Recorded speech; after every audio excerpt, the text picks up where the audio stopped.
నమస్తే. Welcome to Andhra Prabha. This is Tejaswi. ఇప్పుడు ఏపీలో ఎలక్షన్స్ గురించి పక్కన పెడితే ఎలక్షన్స్ అంతా హడావిడి అంతా అయిపోయిన తర్వాత రేవ్ పార్టీ గురించైతే చాలా పెద్ద న్యూస్ వైరల్ అవుతుందనే చెప్పాలి. ఈ రేవ్ పార్టీకి సంబంధించి ప్రతి ఒక్కళ్ళు కూడా దీని గురించి మాట్లాడుతూ ఉన్నారు. రేవ్ పార్టీలో చాలా మంది సెలబ్రిటీస్ ఉన్నారని, అలాగే రాజకీయ ప్రముఖులు ఉన్నారని, వ్యాపారవేత్తలు ఉన్నారని ఇలా వినిపిస్తూ ఉన్నాయి. అలాగే సెలబ్రిటీస్ గురించి ముఖ్యంగా కొన్ని పేర్లైతే చాలా గట్టిగా వినిపిస్తున్నాయి. వాళ్ళకి సంబంధించి వాళ్ళు కూడా మేము వెళ్ళలేదని చెప్పి గాని, ఈ విధంగా వీడియోస్ అయితే రిలీజ్ చేస్తున్నారు. అసలు ఈ రేవ్ పార్టీ ఏంటి? అదెలా జరుగుతుంది? అందులో ఉన్న ప్రాబ్లమ్స్ ఏంటి? నార్మల్ పార్టీస్‌కి దీనికి సంబంధం ఏంటి? వీటన్నిటి గురించి మనతో మాట్లాడడం కోసం మనతో పాటు ఉన్నారు సీనియర్ జర్నలిస్ట్ భరద్వాజ్ గారు. ఆయనతో మాట్లాడదాము. నమస్తే సార్. నమస్తే. సార్, మనం ఈ రేవ్ పార్టీస్ గురించి చూస్తూ ఉన్నాం. గత 2, 3 రోజులుగా ఈ న్యూస్ అనేది బాగా వైరల్ అవుతుంది. ముఖ్యంగా నటి హేమ గాని, అలాగే కొంతమంది ఇందులో పార్టిసిపేట్ చేశారు అని చెప్పి వినిపిస్తుంది. సార్, ముందుగా ఈ రేవ్ పార్టీ అంటే ఏంటి? అసలు అందులో ఏం జరుగుతుంది? దీని గురించి పోలీసులు ఎందుకు సీరియస్‌గా తీసుకున్నారు? జరగకూడని సంఘటనలు అందులో ఏమైనా జరుగుతాయా? కొంతమంది కలిసి ఒక చోట పార్టీ చేసుకోవడం అంతకు మించి ఏం లేదు. డెస్టినేషన్ గొడవ ఇది. ఓకే. ఇది కర్ణాటకలో జరిగింది. హ్మ్. కర్ణాటకలో జరిగింది. ఆ పోలీసులు ఎందుకు రైడ్ చేశారు? పార్టీ మీద రైడ్ చేయాల్సిన అవసరం ఏముంది? హ్మ్. అంటే అక్కడ డ్రగ్స్ ఉన్నాయి. డ్రగ్స్ సర్క్యులేట్ అవుతున్నాయనే ఇన్ఫర్మేషన్ ఉంది మాకు. అందుకని దాడి చేశామని మాత్రమే చెప్తున్నారు ఆళ్ళు. రేవ్ పార్టీ తప్పని ఎవరు అంటలా. ఇప్పుడు పబ్బులు కూడా తప్పని ఎవరు అంటలేదు. కానీ పబ్బుల మీద దాడి ఎందుకు జరుగుతోంది అంటే డ్రగ్స్ కోసం జరుగుతోంది అని చెప్తున్నారు. Main point drugs. డ్రగ్సే. హ్మ్. అక్కడ డ్రగ్స్ ఉన్నాయి అని సమాచారం వచ్చింది. దాంతో మేము వెళ్లి దాడి చేసి వెరిఫై చేశాము. హ్మ్. కొంత దొరికిన మాట వాస్తవమే. హ్మ్. అక్కడ కొంతమంది తీసుకున్నారు అని ఒకతన్ని పట్టుకెళ్తూ ఆ వీడియో బయటకొచ్చి శ్రీకాంత్ ఉన్నాడు దానిలో అని, ఎలా భయపడుతున్నాడో చూడండి అని కూడా థంబ్‌నెయిల్ పెట్టి వదిలారు. హ్మ్. దాని మీద ఆయన రియాక్ట్ అయ్యాడు. హ్మ్. నేను లేను, అనవసరంగా అదేదో ఎవరినో చూపించి నేనంటున్నారు. ఇలా ఎందుకు నా జీవితంతో ఆడుకుంటున్నారు అని చెప్పి ఆయన గొడవకు దిగాడు. హ్మ్. ఇంతకు ముందు కూడా ఆయన చనిపోయాడని ఒక వీడియో చేశారు కొంతమంది. హ్మ్. అలాగే తన భార్యతో డైవోర్స్ తీసుకున్నాడని కూడా ఒక వీడియో చేశారు. హ్మ్. అవును.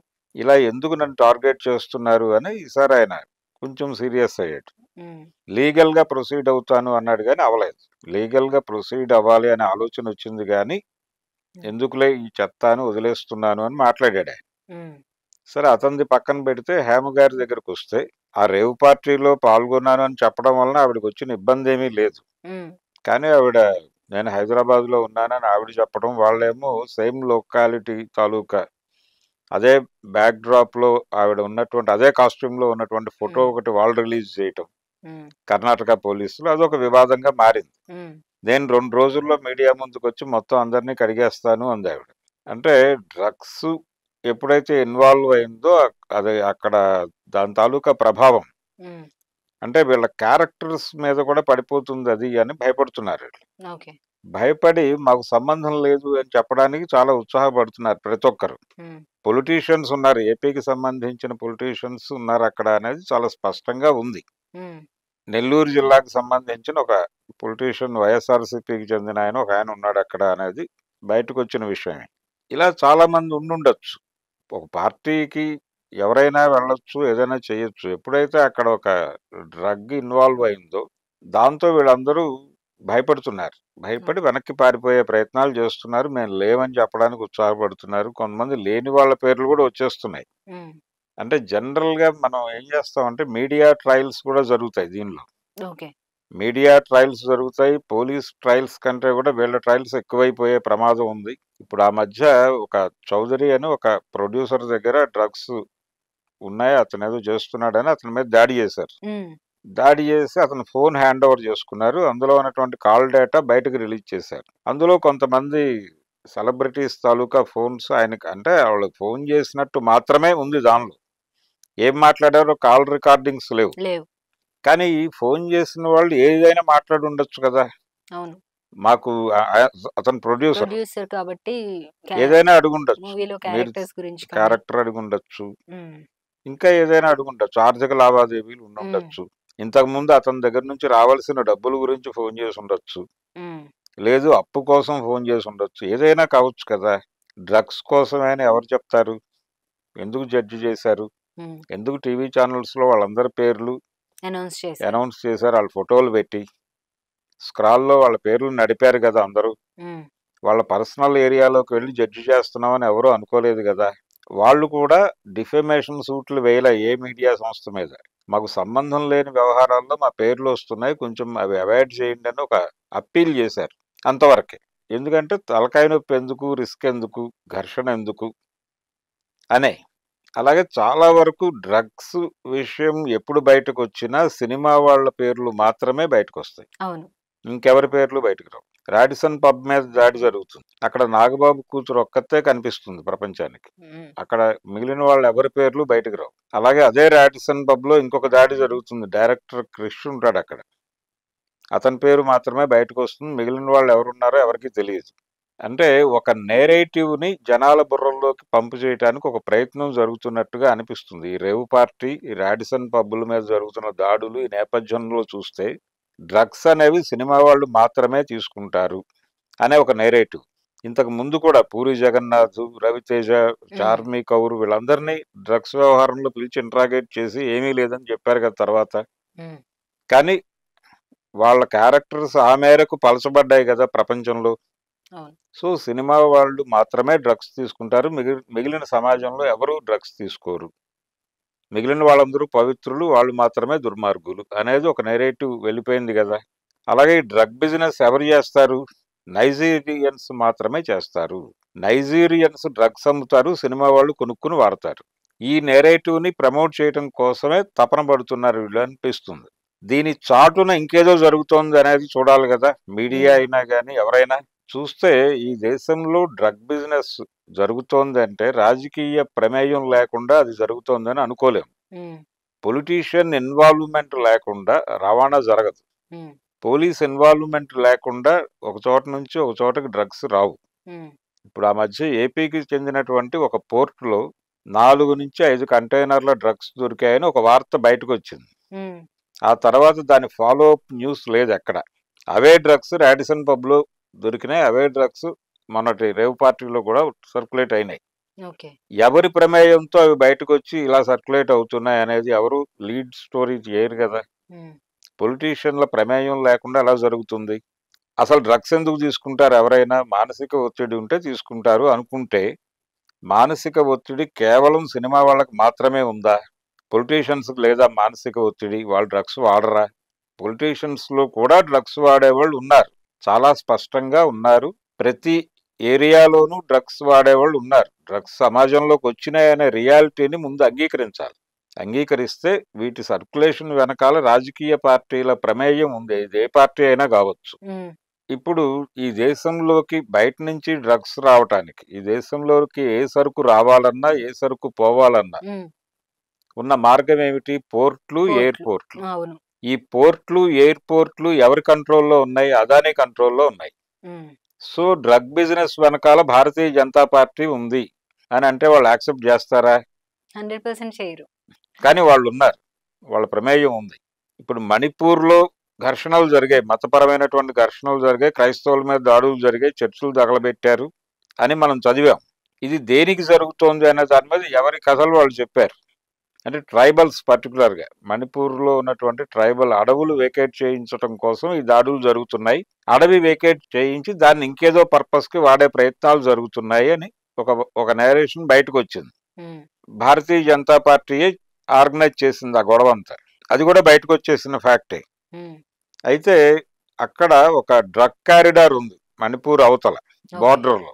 ఉమ్, ఉమ్, ఆ డ్రగ్ కారిడార్ మీద ఆధిపత్యం సంపాదించటం కోసం కూడా ఈ దాడులు జరుగుతున్నాయి అనేది ఒక వార్త బయటకు వచ్చింది. ఈ దేశంలో డ్రగ్ సర్క్యులేషన్ లో వాళ్ళు కూడా ఉన్నారు, భారతీయ జనతా పార్టీ ఉంది, అన్ని పొలిటికల్ పార్టీస్ ఇన్వాల్వ్మెంట్ ఉంది, పర్టికులర్గా అధికార పార్టీల ఎమ్మెల్యేలు, మంత్రులు ప్రమేయం లేకుండా, పోలీసుల ప్రమేయం లేకుండా డ్రగ్స్ ఒక సర్క్యులేషన్ చోట అనేది నుంచి ఇంకో చోటకి జరగటం అనేది అయ్యే పని కాదు.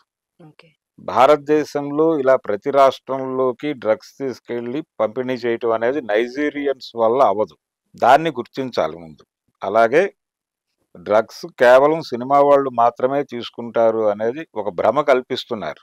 డ్రగ్స్ సమాజంలో అందరూ తీసుకుంటున్నారు, దీన్ని అంగీకరించాలి ముందు.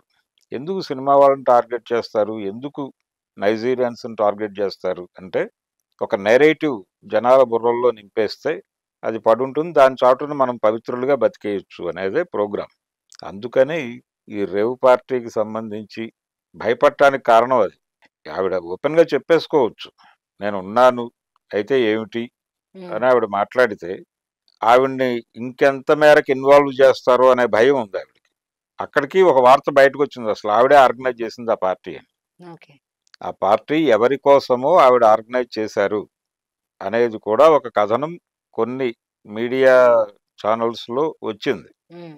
సో, ఈ లీడ్ ఎక్కడి దాకా వెడుతుందో అని భయపడి 2, 3 రోజుల్లో నేను బయటకొచ్చి మీ అందరి తాట తీస్తానని మాట్లాడింది.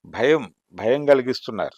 అలాగే ప్రతి సందర్భంలోనూ వాళ్ళ పర్సనల్ అంటే సినిమా వాళ్ళ జీవితాల్లోకి వెళ్లి వీళ్ళు వార్తలు ప్రసారం చేసేస్తున్నారు. టేక్ ఇట్ గ్రాంటెడ్‌గా. వాళ్ళు బతిమాలుకోవాల్సిన పరిస్థితి కల్పిస్తున్నారు. బాబు మా పేర్లు ఇన్వాల్వ్ చేయకండి. రెండోది కేసులకు సంబంధించి ఫాలో అప్ ఉండదు. హ్మ్. ఇప్పుడు ఆ చౌదరిని 2 సార్లు తీసుకెళ్లి ఇంట్రాగేట్ చేశారు. ఆ కేసు ఫాలో అప్ ఏమిటో మళ్ళీ చెప్పరు. ఆ ఒక్కరోజే హడావిడి. ఇప్పుడు ఈ రేవ్ పార్టీ హడావిడి 4 రోజుల తర్వాత ప్రపంచం పక్కకు పెట్టేస్తుంది. మర్చిపోతుంది. ఆ తర్వాత హేమ గారు ఏమైపోయారు? ఆ కేసు ఏమైపోయింది? ఆవిడకి శిక్ష పడిందా? లేదా? ఇవేవి ఎవరికైనా అనవసరం. తెలీదు. వాళ్ళు చెప్పరు. హ్మ్. మళ్ళీ ఎప్పుడో వస్తుంది వాళ్ళకి అవసరమైనప్పుడు. అంటే ఒక అటెన్షన్ డైవర్షన్ కావాలి అనుకున్నప్పుడు మళ్ళీ ఈ కేసును ఎజెండాలోకి పట్టుకొచ్చి వీళ్ళని ప్రజల ముందు దోషులుగా నిలబెడతారు. ఇది తప్పు. ముందు దీని మీద సినిమా సెలబ్రిటీస్ లేదు ఫిలిం ఛాంబరు చొరవ చేసి ఎందుకు డ్రగ్స్‌కి సినిమా వాళ్ళకి లింక్ పెట్టి డ్రగ్స్ అనేవి ఫిలిం నగర్‌లో మాత్రమే దొరుకుతాయా? ఎందుకు మమ్మల్ని టార్గెట్ చేస్తున్నారు? ఎందుకు మా మీద ఇలాంటి నేరేటివ్‌ని ప్రచారం చేస్తున్నారు? ఇది మా ఆత్మగౌరవ సమస్య అనేది వాళ్ళు గనక ఒక మూవ్‌మెంట్ రైజ్ చేయగలిగితే కొంతవరకు ఈ గందరగోళం ఆగే అవకాశం ఉంది. ఆ పార్టీలో ఉన్నటువంటి మిగిలిన పొలిటీషియన్స్ గురించి ఎందుకు వార్తలు రావట్లేదు? ఎంతసేపు హ్మ్. శ్రీకాంత్, హేమ మాత్రమే ఎందుకు మాట్లాడుతున్నారంటే వీళ్ళేమి అనరనే ధైర్యం. వీళ్ళు భయపడతారు సార్ అంటే మనకనే ధైర్యమే. ఇప్పుడు నిప్పు లేనిదే పొగ రాదు అని అంటారు కదా! ఇప్పుడు ఇక్కడ హేమ గారు కావచ్చు, లేదంటే యాంకర్ శ్యామల గారు కావచ్చు, ఇలా కొంతమంది వీడియోస్ రిలీజ్ చేశారు. వాళ్ళ పేర్లు ఎందుకు ఇనిపిస్తున్నాయి అనే ఒక ఇది కూడా ఉంది.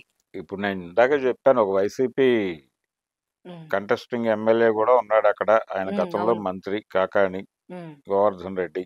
కాబట్టి వీళ్ళున్నారు. ఉండటం తప్పేం కాదు కదా! పార్టీకెళ్ళటం తప్పేమీ కాదు. హ్మ్. పార్టీ ఇట్‌సెల్ఫ్ తప్పని పోలీసులు కూడా అంటల్ల. అందులో డ్రగ్స్ ఉన్నాయి. డ్రగ్స్ ప్లస్ ఉన్నాయనేదే ఇంకోటేంటంటే గొడవ. సార్ అందులో సెక్స్ రాకెట్ కూడా నడిచింది అనే టాక్ హ్మ్. ఇప్పుడు వినిపిస్తుంది. ఇటివి అది కూడా ఉంటుంది. ఇప్పుడు పార్టీస్‌లో ఇవి కూడా నడుస్తాయి అనే విషయం వీళ్ళకి తెలియంది కాదు. హ్మ్. మోడర్న్ సొసైటీ ఎలా ఉంది?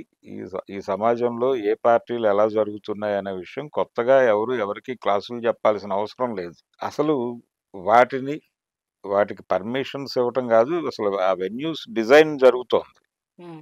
ఆ డిజైనింగ్ వెనకాల కూడా పొలిటికల్ ఇన్‌ఫ్లూయెన్స్‌లు ఉన్నాయి అనేది స్పష్టంగా తెలుసు మనకి. ఇప్పుడు పబ్బులు వాటి తాలూకా నిబంధనావళి ఎవరో ఒకళ్ళు యాక్సెప్ట్ చేస్తేనే కదా నడుస్తోందక్కడ. హ్మ్.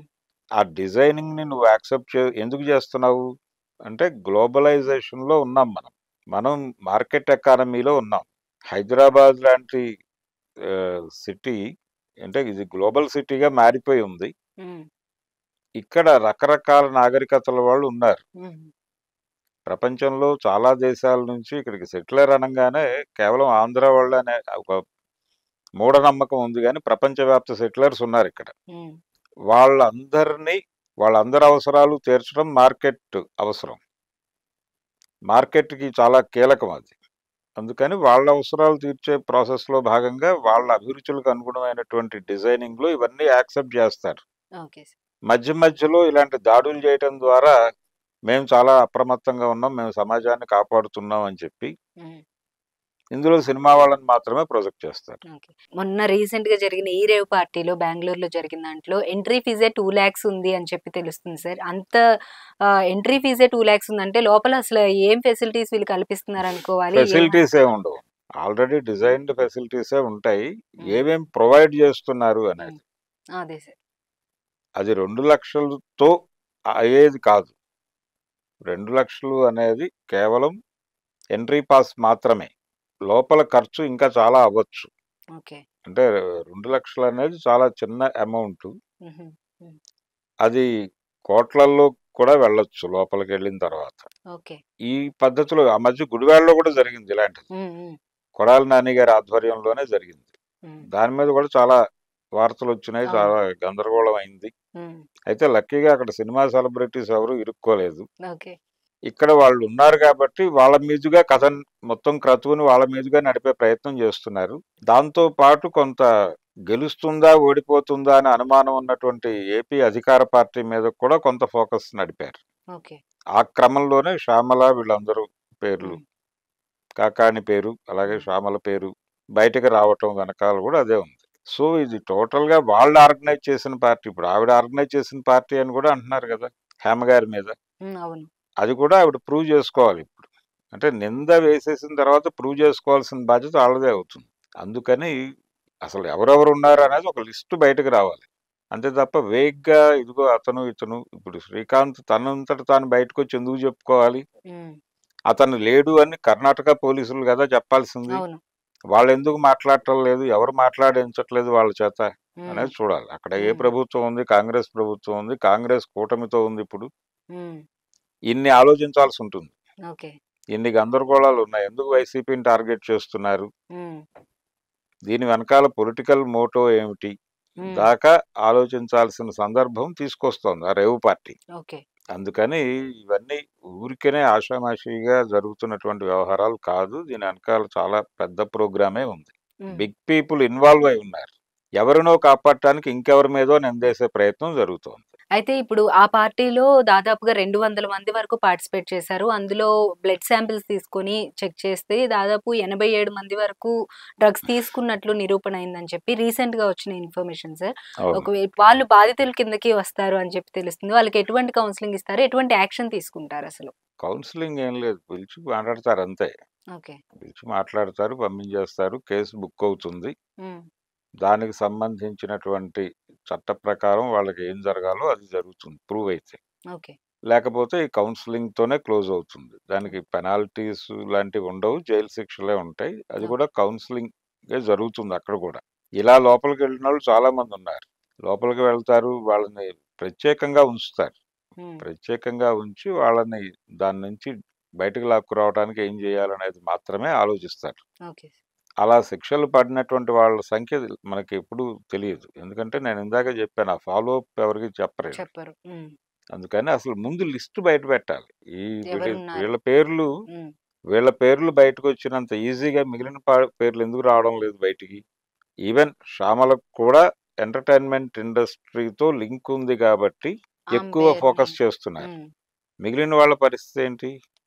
గోవర్ధన్ రెడ్డి పేరు వినిపిస్తోంది అంతవరకే.